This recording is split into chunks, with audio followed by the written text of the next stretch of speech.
Hello guys, and welcome back to another Ryan Must YT video, where today we'll be going over the fastest checkmates ever possible in a game. So let's get into it. So first and foremost, I want to put out there that these following checkmate traps are not guaranteed to work in chess games and have counter lines that you can find on GothamChess's YouTube page. If you're still interested in learning about these phenomenal, quick checkmates, let me show you. So first, I'll be going over a checkmate known as the Fool's Mate. And as the name indicated, it is only possible if your opponent is an absolute fool. It is a mate in two if and only if you have the black pieces. With the white pieces, this is a possible N3. Your opponent must play F3 or F4. Afterwards, you must play the beautiful E5 or E6 standard move. And after this, your opponent must find the outrageous G4. And in this position, the black pieces have a mate in one. Try to find it?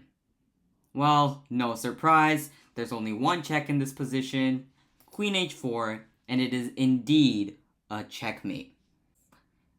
Obviously, the moves F3 and F4 or G4 can be inversed, but the probability of this checkmate happening is still this number on the screen, so best of luck on trying this one. The next mate we'll be going over is the Scholar's checkmate. This mate is easier done with the white pieces and more common and possible than the last. It starts off with E4, E5, the most common opening in the game of chess. Then you must play the tricky move Queen to H5, and here if your opponent plays G6, you have Queen takes E5, forking the king and the rook, and you will be up a piece and go on to win this game. And here if your opponent plays the move Knight F6, you have Queen takes E5, picking up a pawn, and you should be up a pawn going into this game. Now, let's say your opponent is smarter than all of this and plays the typical Knight C6, defending the pawn.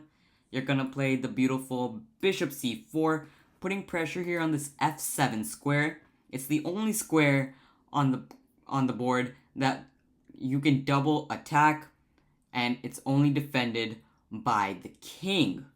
So it's key in most of these opening traps. So here, a lot of people blunder Knight F6 and hang checkmate in one. But again, let's say your opponent's smarter than that and plays the move G6. Now you can't capture because the knight now defends. So you can again try to play the sneaky move Queen F3. And here, again, so many people blunder and play a move like Bishop C5, which looks like a developing move, but again you hang the same mate idea. If your opponent plays Knight F6, there are moves like Knight E2 to progress in this game, and Stockfish finds this position drawing. The probability of this mate happening is once again displayed on the screen, and from the opening E4, E5 is this number on the screen. As small as all of these percentages may seem, let me inform you that after the most common 5 starting moves, E4, E5, Knight F3, Knight C6, Bishop C4, Bishop C5, C3, Knight F6, D4, E takes D4, and C takes D4, the probability of that happening in a game is the number displayed once again on the screen. So, if you enjoy this type of content, please consider subscribing. It only takes 2 clicks and would help my channel grow a lot. Chess is played by millions of people around the world, and the total amount of chess games is in the billions. There's quite the possibility of these checkmates happening, so best of luck to all of you on your future journeys in the chess world. This could be a potential series on this channel, so subscribe and let me know in the comments below if you want a part 2. I hope you enjoyed this video, and I hope to see you in the next one. Goodbye.